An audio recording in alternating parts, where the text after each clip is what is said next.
तो आज हम बात करेंगे सीजेसी 1295 के बारे में। सीजेसी का मतलब है कॉन्जुचेम, जो कि एक बायोटेक्नोलॉजी कंपनी है, और 1295 का मतलब है कि ये कॉन्जुचेम बायोटेक्नोलॉजी कंपनी ने जो अपने जीएचआरएच के अंदर मॉडिफाइड किया उसकी पहचान के लिए। सीजेसी 1295 ये लैब में बनाया हुआ पेप्टाइड है जो कि प्राकृतिक ग्रोथ हार्मोन की तरह काम करता है। तो जीएचआरएच एक हार्मोन है जो कि हाइपोथैलेमस वापरता है पिट्यूटरी ग्लैंड को बताने के लिए कि तुम ग्रोथ हार्मोन रिलीज करो।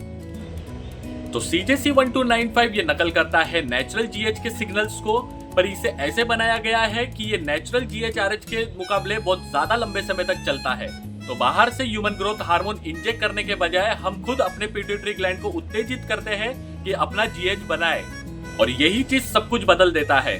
तो ये हमारे बॉडी में काम कैसे करेगा? जैसे कि हाइपोथैलेमस जीएचआरएच रिलीज करेगा, ये सिग्नल जाएगा पिट्यूटरी ग्लैंड के पास, पिट्यूटरी ग्लैंड फिर रिलीज करेगा जीएच, जीएच रिलीज होने के बाद जीएच जाएगा लीवर और टिश्यू के पास, और वहां से प्रोडक्शन होगा IGF-1 का, और IGF-1 की वजह से आपके मसल अच्छे से रिपेयर होंगे, फैट मेटाबॉलिज्म होगा, कोलेजन सिंथेसिस होगा, रिकवरी अच्छी होगी, आपकी नींद अच्छी होगी, और बहुत से और चेंज आपके बॉडी में होंगे। तो सीजेसी पिट्यूटरी ग्लैंड पे ही काम करता है। तो सीजेसी 1295 ये जीएचआरएच के रिसेप्टर को जाके जुड़ जाता है जो कि पिट्यूटरी सोमैट्रॉफ के सेल्स पे होता है। इस वजह से इंट्रासेल्युलर सिग्नलिंग एक्टिवेट हो जाता है, जैसे कि GS protein, adenylyl cyclase, CM, protein kinase A, calcium signalling और जीएच वेसिकल रिलीज। इसी वजह से ये indirectly growth hormone, IGF-1, protein synthesis और लाइपोलाइसिस को बढ़ा देता है।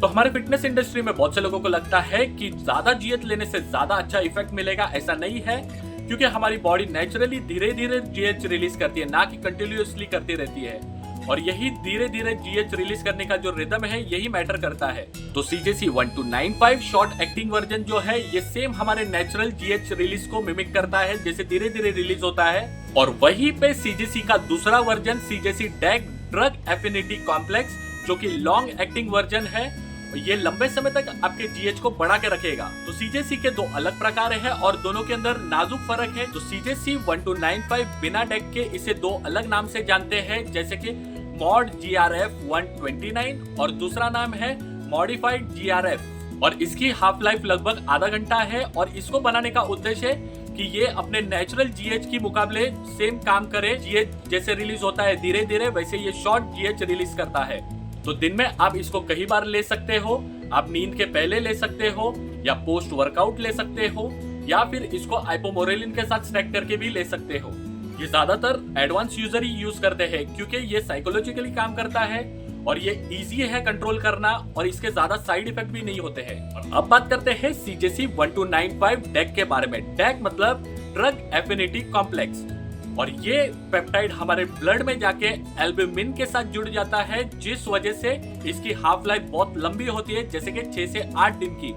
और इसी वजह से एक इंजेक्शन आपके कई दिनों तक जीएच और आईजीएफ को बढ़ा के रखता है।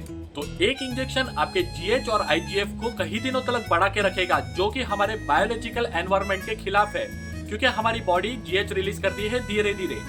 फिटनेस इंडस्ट्री के अंदर सीजेसी 1295 डैक को बहुत अच्छे से मार्केटिंग करके बेचा जाता है, और इसे अच्छा माना जाता है क्योंकि ये बहुत लॉन्ग लास्टिंग रहता है।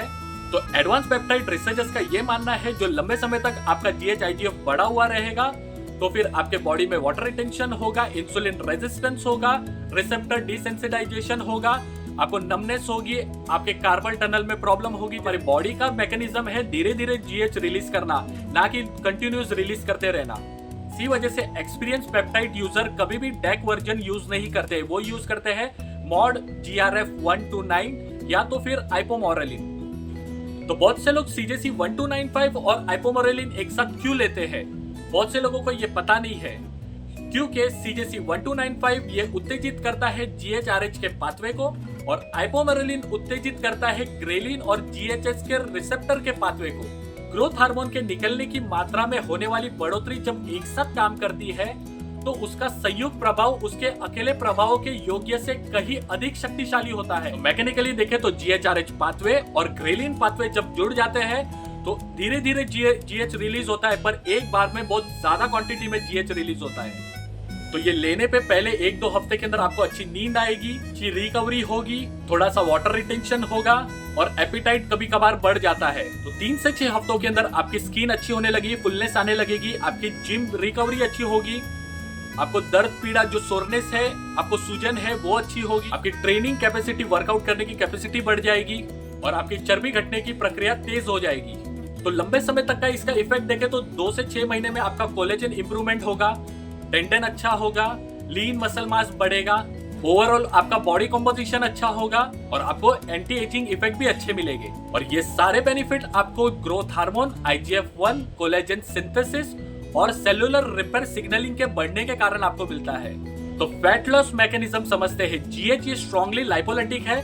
लाइपोलिटिक मतलब GH ये तेजी से और बहुत ज्यादा मात्रा में अपनी चर्बी को पिघालता है या तो तोड़ता है। आसान भाषा में समझे तो जब ग्रोथ हार्मोन GH बढ़ेगा तो लाइपोलिसिस होगा, लाइपोलिसिस होगा तो फैट मेटाबॉलिज्म होगा, मतलब चर्बी पिघलेगी। इसका मतलब ये नहीं है कि GH खुद में खुद पूरी चर्बी पिघाल देगा। जो चर्बी पिघालनी है तो आपको कैलोरी डेफिशिएंट में भी रहना होगा। तो GH मेनली आपके मसल्स को बचाता है डाइटिंग के वक्त, आपके न्यूट्रिशन पार्टीशनिंग को अच्छा करता है, फैट मेटाबॉलिज्म को बढ़ाता है, चर्बी पिघालने में मदद करता है। दूसरी गलतफहमी है कि CJC1295 ये एनाबॉलिक स्टेरॉइड है। ये कोई स्टेरॉइड नहीं है, ये एक पेप्टाइड है जो हमारी रिकवरी में हमें मदद करता है, मसल रिपेयर में हमें सपोर्ट करता है, इनडायरेक्टली मसल सपोर्ट करता है। ये टेस्टोस्टेरोन, ट्रेनोबोलोन या डायनाबोल जैसा काम नहीं करता है। मसल गेन ये बहुत स्लो होता है, इसको तुरंत आप एक नजर में नहीं जान सकते हो और ये सारा डिपेंड करता है आपके रेस्ट एंड रिकवरी पे। तो नींद ये सबसे इम्पोर्टेंट है क्योंकि हमारा नेचुरल GH ये कड़क रिलीज होता है गहरी नींद के वक्त। CJC1295 इसी को बढ़ाता है। जो ये लेते हैं उनको बहुत अच्छी गहरी नींद आती है, वो फिर बहुत फोकस हो जाते हैं, उनके विजन बहुत क्लियर होते हैं, कॉन्फिडेंट होते हैं, उनकी रिकवरी अच्छी होती है और जब वो सुबह उठते हैं तो उनको बहुत फ्रेश फील होता है और यही इफेक्ट सबसे पहला नोटिस होता है। तो इसके कॉमन साइड इफेक्ट देखें तो आपके बॉडी में वाटर रिटेंशन हो सकता है, आपकी बॉडी के अंदर मूंगी मूंगी झंझनाहट सी फील हो सकती है, या तो फिर आपकी बॉडी सुन्न होगी, आपको सिर दर्द फील होगा, इंजेक्शन साइड पे आपको थोड़ा इरिटेशन फील होगा, आपकी भूख बढ़ेगी, फ्लशिंग या तो फिर स्टमक अपसेट होगा। तो इसके हाई लेवल रिस्क देखें तो आपका ब्लड शुगर हमेशा बढ़ा हुआ रहेगा, आपको इंसुलिन रेजिस्टेंस हो सकता है, लंबे समय तक आपका IGF-1 बढ़ा हुआ रहेगा जिस वजह से जॉइंट डिस्कम्फर्ट हो सकता है, कार्पल टनल प्रॉब्लम हो सकता है और एडिमा हो सकता है। तो ये स्पेशली आपको हायर डोज की वजह से हो सकता है, या तो फिर लंबे समय तक डेक यूज करते हो तो हो सकता है, या तो फिर आप इसको HGH के साथ कंबाइन करते हो तो होगा। तो IGF-1 ये एक ग्रोथ सिग्नल है। ग्रोथ सिग्नल मतलब ये सेल्स की ग्रोथ कराता है।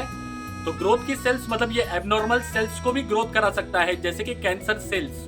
लेकिन CJC से डायरेक्ट आपको कैंसर होगा ऐसा कोई स्ट्रॉन्ग प्रूफ नहीं है।